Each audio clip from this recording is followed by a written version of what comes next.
Hello po, ako si Jason, operator ng DTF machine dito sa General Mall. Ang machine ay ginamit ng 6 na araw, nagkaroon ng total na 37 meters.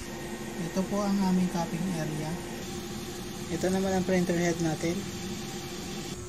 Tamang pag head clean, pindutin lang natin ang ating clean, normal heads.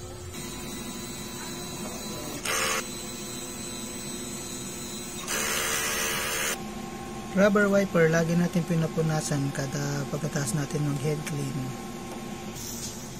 Ito naman ang result ng nozzle check. All goods. Ink system ay tama lang. Waste tank tinispos kahapon.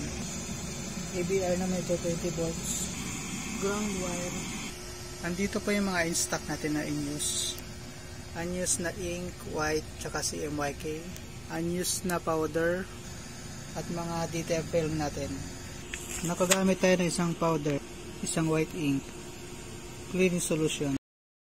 Ito naman ang aming daily workload monitoring. Ito naman ang weekly checklist maintenance record.